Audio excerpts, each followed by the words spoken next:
Let's talk slots. I should try to say that with a little more enthusiasm. I'd like to give a sponsor shout out. Slots Butter. They say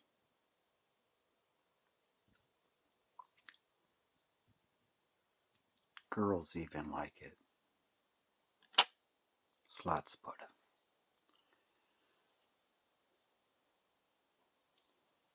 Well, this is a little follow up on my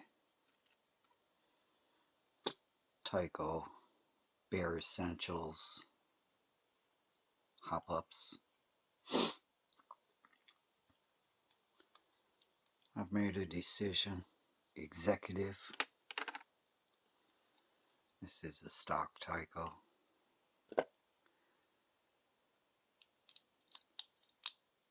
No, that's not the stock. This is the stock Tyco. And this one here is hop ups.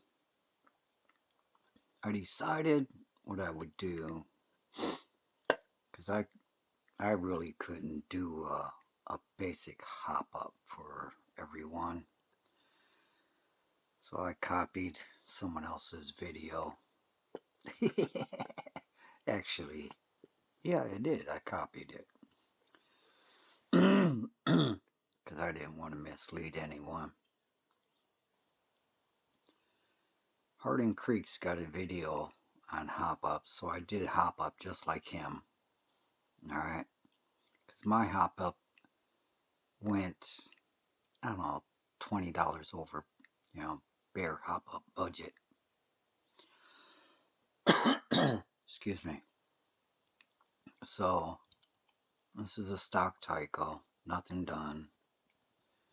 Single pickup springs, 825 gearings, same crappy Tyco wheels and hubs. Basic cool stuff. His hop up encompassed changing out to a Viper Delring hubbed rear front axle, which I recommend getting because it's straight axle. You get a brand new straight axle, not bent crap. And all he did on the rear was put on the super tires and the Delrin hubs, 265 and 452 Tyco super tires. Now the cool thing about his hop up is he used the same tires I like, but he sliced them down to size so that they would sit more in the box. I had talked about the box platform to make your cars more stable, or more stable. Whereas it, going out to the edge like this makes your car the center of gravity off. Whereas if the tire is still if the outside of the front tire and the outside of the back tire are flush, that's the most stable you can get. Now also what he did was he added the Pro 8 traction magnets. So on his build. So what I'm going to do that's different is I'm going to set up the track. What I'm going to do different than what he did in his video is I'm going to run them. So I'll do a comparison of a stock Tyco versus the hop up Tyco that Hardin Creek did. And that's kind of where we're at on the hop up thing. So this isn't really about that. This is just kind of thoughts, just letting my subscribers know what I'm doing, what's coming down the road. I talked about my Viper rehab, that's coming down the road, a video. talked about my Sally 1. And what I'm going to be doing is I'm not going to do slots 1. I'm going to do Sally 1, Sally 2. Yeah, I should put it that way. It looks cool. And I'm going to do a Sally 3. Well, yeah, that'll work for example's sake. I think what I'm going to do is, I mean, you know, for myself, because I like building cars and experimenting, and my platform is the China wide pan chassis by Tyco. So on my Viper, I'm just going to do my basic shimmying and hop ups I like. And I'm just going to go with balanced 6 ohm armatures. Okay. The only reason I got a Viper in the first place is to run some cool bodies. Other than that, I wouldn't have a Viper. I would have a Tyco wide pan. But, you know, and like the TCR or whatever from Jegs Hobbies, I'm only buying one of those so I can run these screw-on bodies. You know? I mean, these are some cool bodies, man. You know?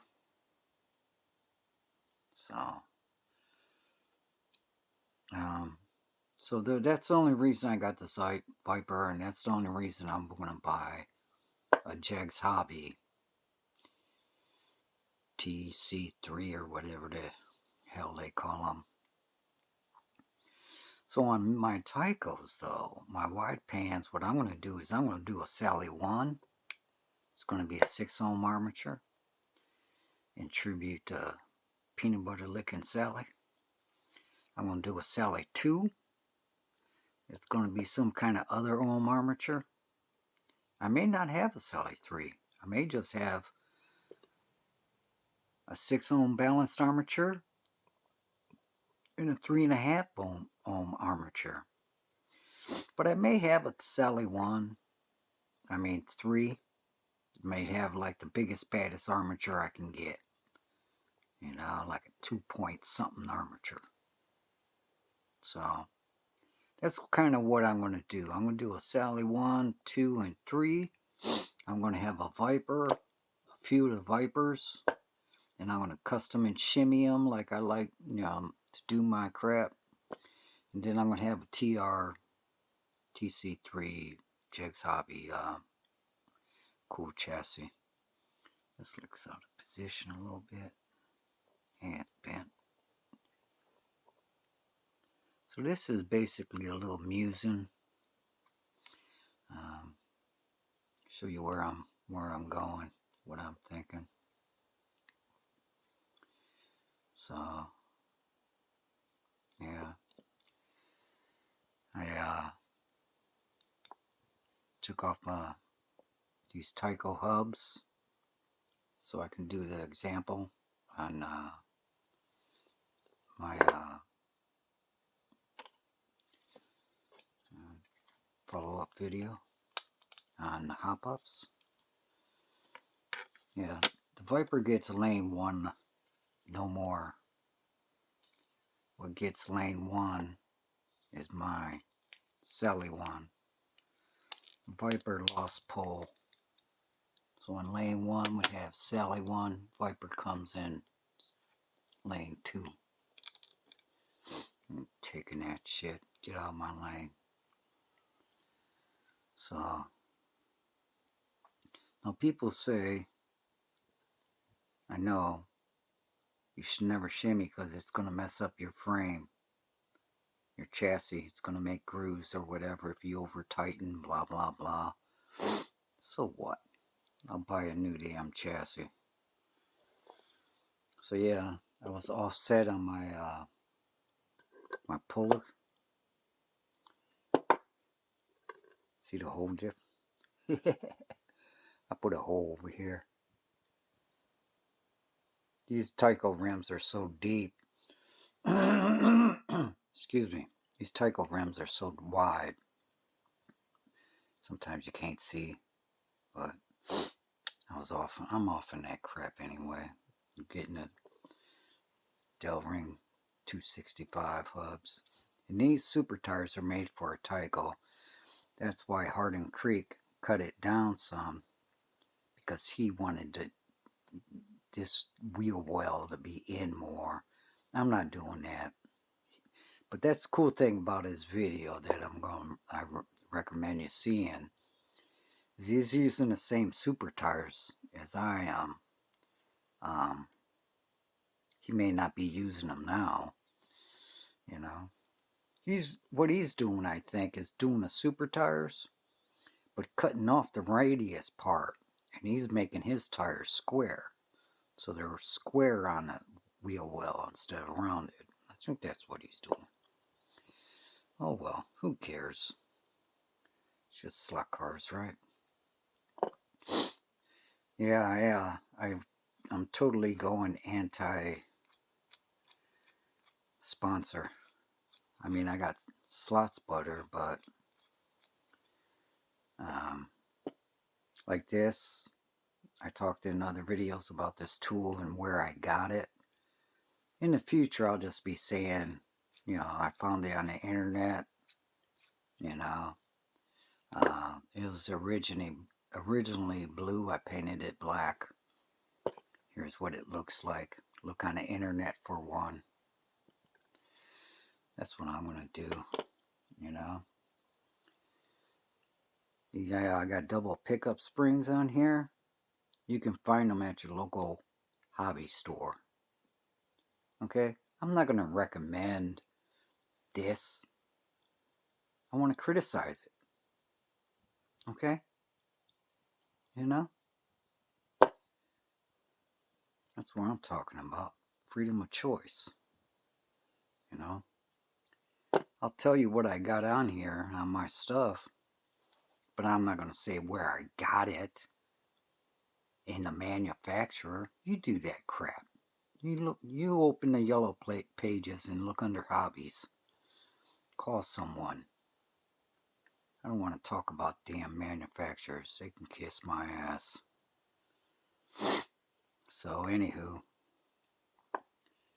make sure you have a Q-tip for dipping up oil and a Q-tip for cleaning your communicator. Two separate ones.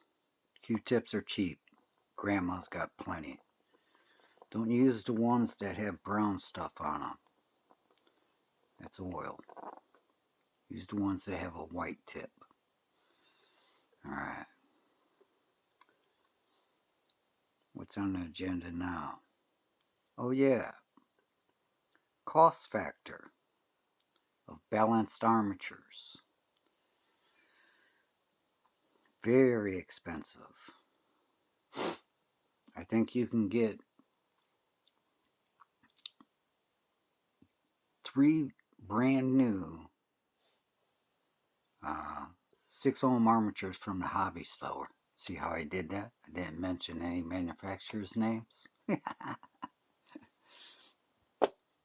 I'll just put my bodies back together.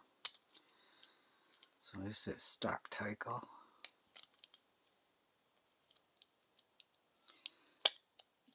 Yeah, you can get 3 brand new 6-ohm armatures. And probably better than a stock Tyco. You know, like a stock Tyco may have been 6.2. You know, you could probably buy a 6-ohm armature, be like 5.9. Better wiring, you know, more high-tech 20th Century Fox crap. For like less than 10 bucks. A balanced armature cost you, which I blew up too, cost you $15 a piece. So here at Slots Inc., we're all about saving a damn buck. So I'm thinking, boys and girls,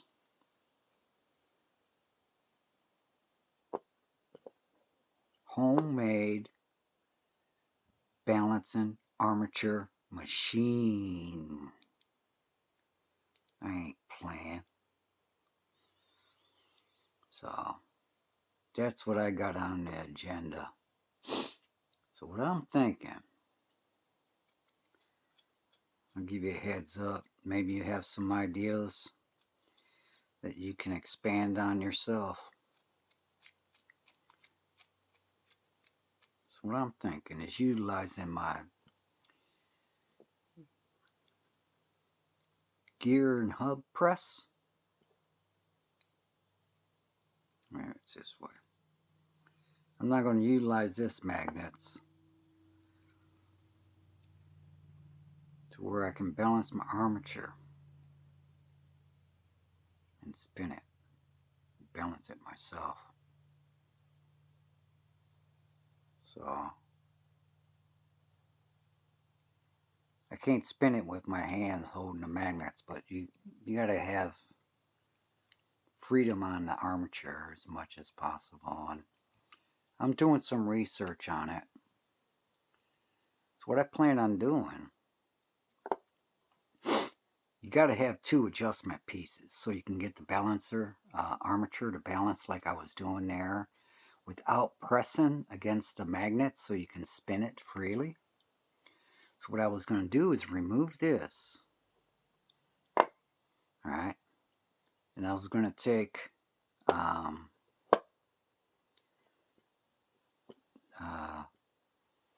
extraction magnets, these little round ones, or I think they call them Ultra G magnets, whatever, all the world crappy magnets.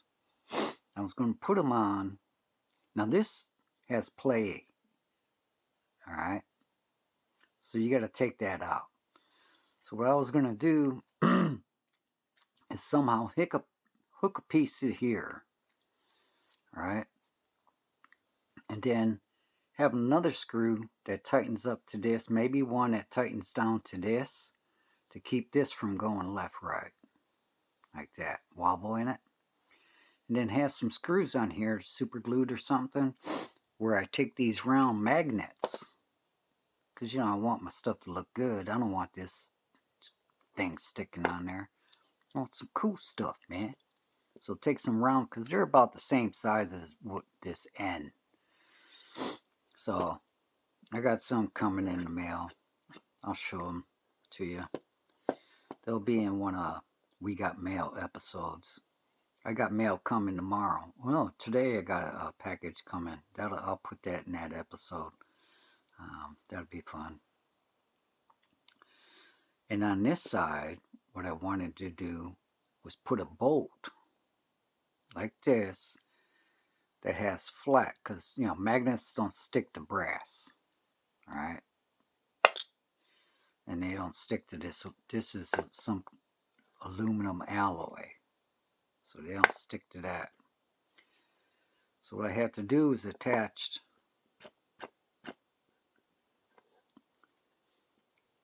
something that's like a bolt that a magnet will stick to this. I have to make something, maybe 2 or 3 bolts, super glued together that will thread onto here, that I can put the magnets on, have a bolt over here that I can tighten down against this piece to make this stable, is what I'm thinking. And over here, what I'm thinking is putting a bolt in with a nut over here I can tighten, snug tight. All this stuff is snug tight. You don't, you know, you're not building a car.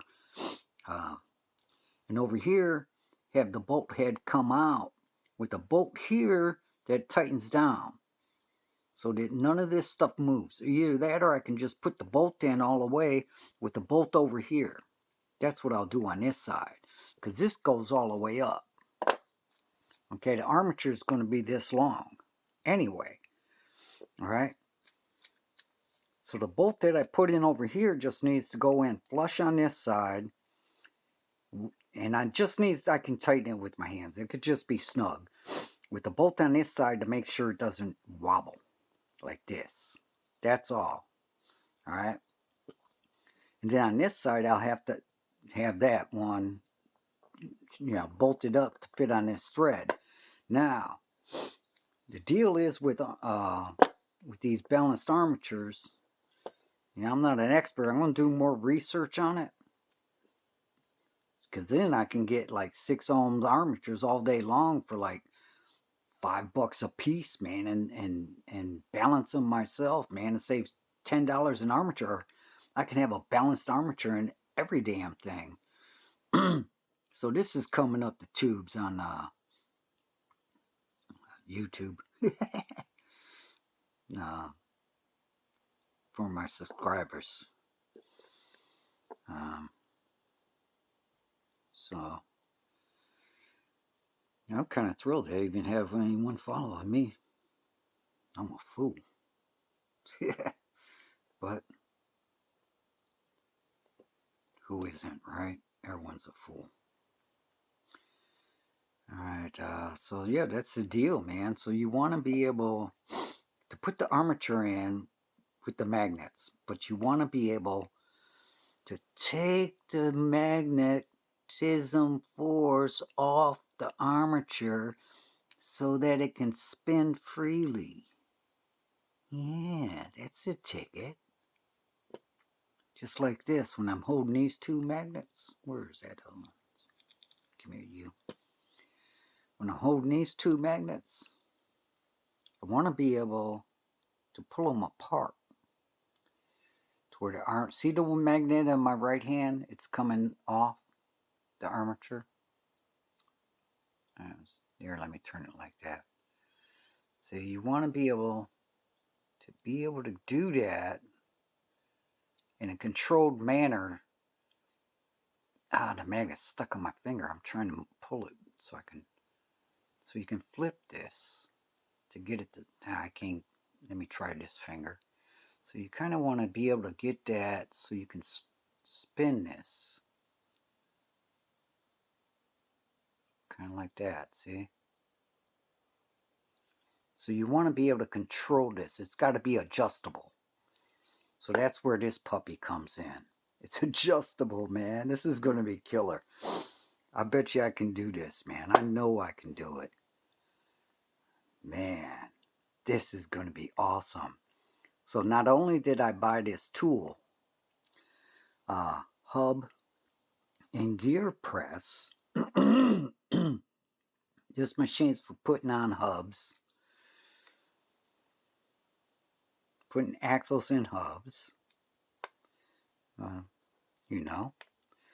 and gears on your axles. Like if you bought a gear from a manufacturer or at the hobby store, with this tool you can put your crown gears on or your gear saver. Okay, so yeah, so that's some content, video content that I want to get to. So yeah, on this Tyco hop up, go to Hardin Creek. He did. Excuse me. It's early morning here. Drinking coffee with my Batman cup. So we're going to use the same bodies, the same chassis with basic Hardin Creek theory hop-ups. And I'm going to run them. I'm going to do a test run. He didn't do a test run. He did it, and, he talked about stuff. Yeah, that, he talks in the video about putting a tire in here to keep the magnets in place. Personally, I don't like it. I tried it, and what happened with me is when I was flipping, it's a good technique. I'm not criticizing it. I like the Walmart fish department tape technique myself. But what happened, I found, was when I was holding the motor, the tire, now this is a rear. I actually used a front tire because in his video he says use a front tire, because I know why he did that, because these are thicker and they press harder, and it's when you're putting it in, the armature hitting it and knocking it out is a lot more difficult. So what I found was that even with the front tire, I had problems flipping it in, and it was throwing off how I was holding the motor box because I had to push the damn tire out the way. So yeah, I recommend that you try both techniques, see which one you like. I'm not here to criticize someone else's technique. They can kiss my butt. But I recommend my technique. Oh, that's funny. I'm not here to criticize other people's techniques. Just do it my way. Yeah, whatever. Slots out.